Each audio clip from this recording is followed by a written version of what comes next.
Remedy बताने जा रही हूँ। जिनके भी सर में दर्द रहता है, माइग्रेन है और मौसम चेंज होने पर उनको जुकाम लग जाता है और बार-बार जुकाम लगता है और माइग्रेन की वजह से सर में दर्द रहता है। और जिनको जुकाम लगता है वो जानते होंगे कि जुकाम अगर तुम एलोपैथिक दवाई ले लेते हो तो क्या होता है कि जुकाम तो चला जाता है, पर जो हमारा बलगम होता है, जो कफ होता है, वो हमारे सर के अंदर यानी माथे के अंदर हमारे जम जाता है, जिसकी वजह से जो सर का दर्द है वो जाता ही नहीं है। और जिनको भी साइनस की प्रॉब्लम है, ये सभी के लिए बहुत ही एक रामबाण में एक उपाय आपको लेकर आई हूँ आपके लिए। ये उपाय मुझे किसने बताया और ये कौन बनाता था, वो ये भी मैं आपको वीडियो में बताऊंगी। तो चलिए चलते हैं वीडियो की तरफ। तो देखिए यहाँ पर मैंने एक सूखा नारियल लिया है। इसका जो वजन है मैंने नाप के तोल के लिया है, 200 ग्राम है। 200 ग्राम में ये 10-15 ग्राम कम रह गया था, तो मैं 200 ग्राम का लेना चाहती थी पर 10-15 ग्राम इसमें कम रह गया। अब देखिए इस नारियल को हमने थोड़ा सा ऊपर से कट करना है और कट कहाँ से करना है ये भी मैं आपको वीडियो में बता रही हूँ, ध्यान से देखना। क्योंकि देखिए नारियल एक जैसा तो होता नहीं है, तो क्योंकि देखिए नारियल एक जैसा तो होता नहीं है, तो ये हमें इसको अभी दूध में उबालना है। तो ये इस जगह से हमें कट करना है कि एक जगह ये नारियल ठहर जाए, ज्यादा लुढ़के नहीं। तो ऐसी जगह आप चूज कर लेना जिस जगह से नारियल ज्यादा लुढ़के नहीं, तो उधर हमने छोटा सा कट बनाना है। क्योंकि हमें इसके अंदर अभी सामग्री भरनी है, तो छोटा सा कट बनाना, बहुत ज्यादा बड़ा मत करना, तो आसानी से आपका जो कट है वो हो जाएगा। क्योंकि ताजा नारियल लेते हो तो ज्यादा वैसा नहीं होता, मतलब सॉफ्ट ही रहता है, तो आसानी से चाकू से आप उसका जो कट है वो निकाल सकते हो। तो देखिए ये मैंने छोटा सा इसमें कट बनाया है और इस तरह से आपने कट बनाना है। और अंदर नारियल को अच्छी तरह से देख लेना, जैसे नारियल में फंगस भी लगी हुई होती है तो फंगस वगैरह ना हो, नारियल अंदर से बिल्कुल साफ होना चाहिए। तो ध्यान से लेना नारियल को। तो मैंने कट लगा लिया। कट लगाने के बाद ये जो हमने टुकड़ा निकाला है इसको भी हम यूज करेंगे, तो इसको फेंक मत देना। ये इस तरह से जैसे देखिए बाद में बंद होगा जब इसमें सामग्री हम भर देंगे।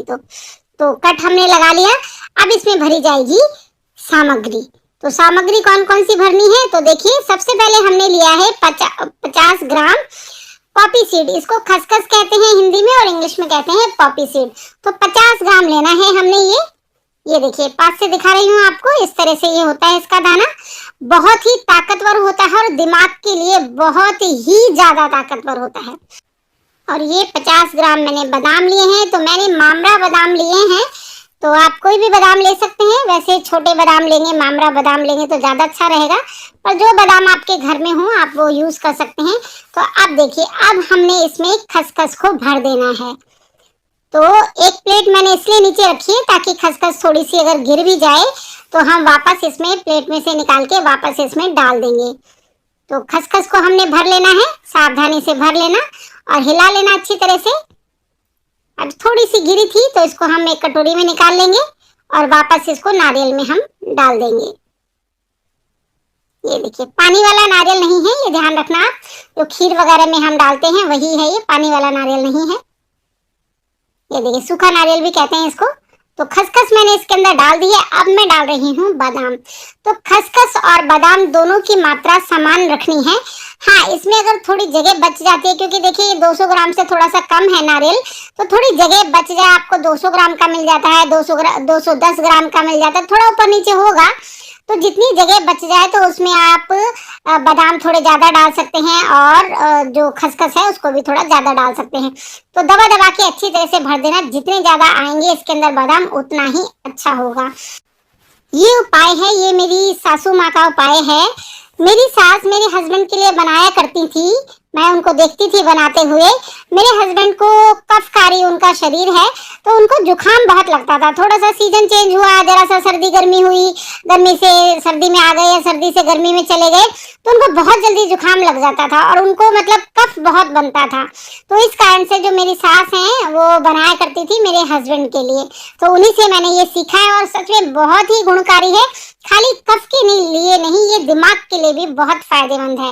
अब 1 लीटर मैंने दूध लिया है। हाँ, दूध गाय का लेंगे तो बहुत ही अच्छा होगा, पर गाय का अवेलेबल ना हो तो आप कोई भी दूध ले सकते हैं, भैंस का दूध ले सकते हैं, पर गाय का लेंगे तो ज्यादा अच्छा रहेगा। हमारे तो दूधिया दूध देने आता है तो हम तो उसी से लेते हैं और गाय का दूध हम लेते हैं। तो दूध को हम पहले एक उबाल आने देंगे। तो देखिए, ये माइग्रेन के लिए, साइनस के लिए और दिमाग की ताकत के लिए, पढ़ने वाले बच्चों के लिए, सभी के लिए बहुत ही उपयोगी उपाय है। और मेरा तो कहना यह है, जिनको भी जुकाम होता है और मौसम चेंज होता है तब एकदम से जुकाम हो जाता है। अब देखिए, पहले ये बता देती हूँ, दूध हमारा एक उबाल आ गया है। अब जो हमने ऊपर से इसको काट कर हमने सब कुछ डाला था इसके अंदर, वो भाग आपको ऊपर रखना है और इसको दूध में छोड़ देना है। और दूध जब एक बार उबल जाए, देख रहे हो आप दूध का लेवल कहाँ पर है, बिल्कुल थोड़ा सा नारियल दिख रहा है, पूरा नारियल डूबा हुआ है।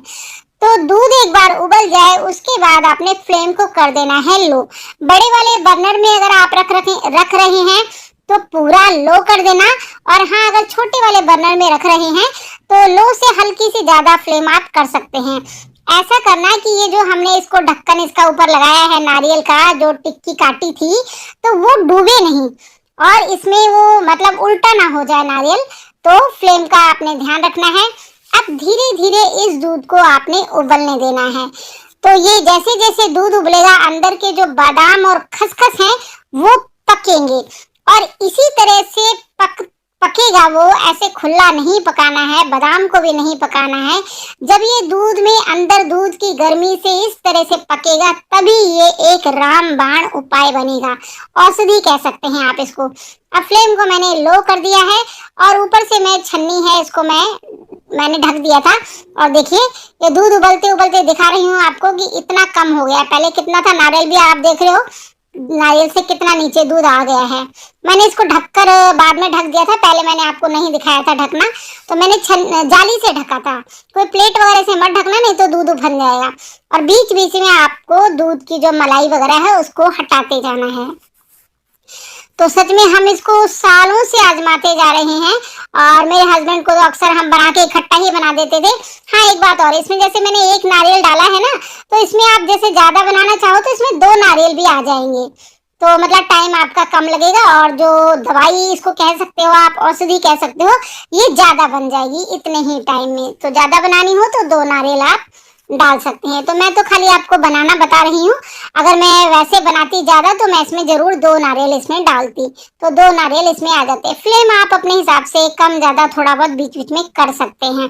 अब देख लो, दूध बिल्कुल पीला पीला सा दूध होने लगा है, और ये मलाई जब गाढ़ा हो जाएगा ना, तो ये मलाई मतलब ऐसे बनाएगा, तो उसको आप अलग करते जाना। मैंने इस दूध को बाद में जब नारियल मैंने निकाल लिया था, तो इस दूध की मैंने रबड़ी बनाई थी। तो वो आज हमने सुबह उस रबड़ी को हमने खाया, क्योंकि ये दूध कम से कम 1 घंटा उबलेगा। 1 घंटा उबला है। 1 घंटा दूध उबलने के बाद मैंने निकाल लिया इसके अंदर से नारियल।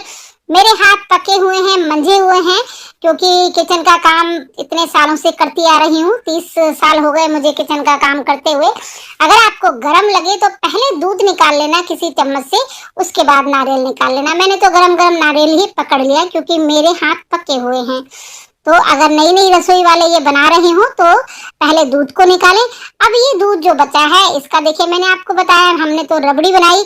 हाँ, इसमें आप बॉयल करके चावल डाल सकते हैं तो खीर बन जाएगी, बहुत ही रबड़ी टाइप की खीर बन जाएगी, बहुत ही टेस्टी लगेगी। अब अगला प्रोसेस ये है कि हमने इसको निकाल लिया नारियल को। अब नारियल को हमने हल्का सा ठंडा करना, ज्यादा ठंडा नहीं करना है, बहुत ज्यादा गर्म नहीं हुआ है। तो देखिए, इसका जो आसपास जो दूध लगा है, मलाई लगी है, उसको हम हटा देंगे नारियल में से। ये देखिए, जितना भी लगा हुआ है उसे हटा देना, और इसका जो टिक्की हमने काटी थी उसको निकाल देंगे, और अब इसको नारियल को हम काटेंगे, क्योंकि हल्का गर्म है, बहुत ही इजीली, बहुत सॉफ्ट हो गया ये, तो बहुत आसानी से ये कट जाएगा। ये देखिए, और बादाम है ना, आपको दिख नहीं रहे होंगे शायद, इसमें बादाम अंदर ही अंदर ना ये चटक गए हैं, सारे जो बादाम है ना चटके हुए हैं। दूध जो हमने उबाला था ना, तो चटक गए थे बादाम। तो बादाम अच्छी तरह से भुन गए, और जो हमारी खसखस है वो भी बहुत अच्छी तरह से भुन गई है। और इसी तरह से इसको भूनना है, तभी ये कारगर उपाय होगा और कारगर दवाई होगी ये। तो देखिए पहले के ज़माने में इसी तरह से लोग देखा था कैसे हट्टे-कट्टे और कितने अच्छे मतलब बच्चे हुए थे, सबका दिमाग कितना तेज हुआ करता था। तो दादी-नानियों को ये सब आता था, पहले यही सब चलता था, डॉक्टरों के कोई अपने बच्चों को लेके नहीं भागता था, छोटा-सा कुछ हुआ चलो जी डॉक्टर के, ऐसा कुछ नहीं होता था। घर में ही सब कर लेते थे क्योंकि सब मंझे हुए होते थे जितने भी हमारे बड़े-बुजुर्ग हैं। तो अब देखिए मैंने जो नारियल है उसको छोटे-छोटे टुकड़ों में काट लिया है, अब मैं इसको मिक्सी में पीस लूँगी। हाँ, एक बात का ध्यान रखना अगर आपकी मिक्सी ज़्यादा स्ट्रॉन्ग नहीं है, तो आप नारियल को अलग पीस के बादाम और उनको एक साथ पीस लेना। अब देखो इसमें 2 टेबलस्पून मैं डाल रही हूँ सफ़ेद मिर्च, इनको दखनी मिर्च भी कहते हैं। हाँ, ये आँखों के लिए भी बहुत अच्छा है, जिनकी आँखें कमज़ोर हैं, जो कंप्यूटर वगैरह में ज़्यादा काम करते हैं, तो उनको भी ये खाना चाहिए। और लोगे का भी ये 1 चम्मच आपने लेना है रात को सोने से पहले। छोटे बच्चे और बड़ों को 2 टेबलस्पून लेना है। तो देखिए मैंने पीसे, मेरी मिक्सी सुजाता की है, सब पूछते हैं इसलिए बता रही हूँ। कोई मेरा यहाँ ऐड करने का कोई मकसद नहीं है। अगर खरीदनी हो तो लिंक दे दूँगी, वहाँ से आप खरीद लेना। ये देखिए एक बर्तन में अब मैं इसको निकाल लूँगी और इसकी खुराक बताती हूँ, ये कितना लेना है आपने। वैसे मैंने बताया अभी आपको, फिर भी एक बार और बता देती हूँ कि देखिए अगर हाँ, इसमें एक चीज़ और ऐड होगी, सॉरी भूल गई थी। इसमें 100 ग्राम मिश्री है, ये मिश्री है धागे वाली। ये ध्यान रखना, पूजा में जो मिश्री यूज़ होती है वो मिश्री नहीं लेनी है। धागे वाली मिश्री इसलिए कहा जाता है क्योंकि इसके अंदर एक धागा होता है। तो ऑर्गेनिक मिश्री हो, मिश्री का भी मैं लिंक दे दूँगी आपको। ऑर्गेनिक मिश्री लेना, आजकल नकली मिश्री भी मिल रही है, तो नकली मिश्री मत लेना, वो चीनी जैसा ही होती है। चीनी कोई पता नहीं क्या करते हैं फिर बनाते हैं, तो वो मिश्री नहीं लेनी है। ऑर्गेनिक मिश्री लेना। छोटे-छोटे टुकड़ों में मैंने मिश्री को तोड़ लिया है। अब मैं इसको पीस लूँगी, 100 ग्राम ली है मैंने और पीस कर हमने जो हमारा ये मिक्सचर है उसमें हम मिला देंगे। अगर मीठा ज़्यादा पसंद करते हो तो थोड़ा ज़्यादा मिला लें। आपको पता है मिश्री डाइजेशन के लिए बहुत ही अच्छी होती है। अगर खाना खाने के बाद आप 1 टुकड़ा मिश्री खाते हो ना, तो आपका डाइजेशन इम्प्रूव होता है, पाचन शक्ति बढ़ती है। तो देखिए मैं अपने बच्चों के लिए, अपने परिवार के लिए ये सब करती रहती हूँ। मैं एलोपैथिक दवाइयों पे, आप कोई भी डॉक्टर बुरा ना माने, मैं एलोपैथिक दवाइयों पर ज़्यादा विश्वास नहीं करती हूँ। घर की यही चीज़ें, जुकाम वगैरह में भी हम दवाइयाँ नहीं लेते हैं। 1 हफ्ते बेशक जुकाम रहे, पर जब तक पूरी तरह नहीं निकल जाता तब तक हम कोई दवाइयाँ नहीं लेते हैं जुकाम में। हाँ, चाय ज़रूर पी लेते हैं, तुलसी, काली मिर्च वगैरह की। अब देखिए बड़ों की खुराक है, 2 टेबलस्पून मैंने इसमें डाला है और इसको पीना है, इसको लेना है आपने, या तो नाश्ते में भी ले सकते हैं। सुबह 2 चम्मच जैसे खा लिया ये और उसके बाद 1 गिलास दूध पी लिया वैसे, और रात को लेना चाहें तो रात को आप ले सकते हैं। और इसको खाने के बाद आधे घंटे तक आपको नाश्ता नहीं करना है। रात को खाना खाने के बाद जब आप सोने जाएंगे तब आप इसको ले सकते हैं। छोटे ले, 10-11 साल के बच्चे हैं तो 1 चम्मच ले लेना।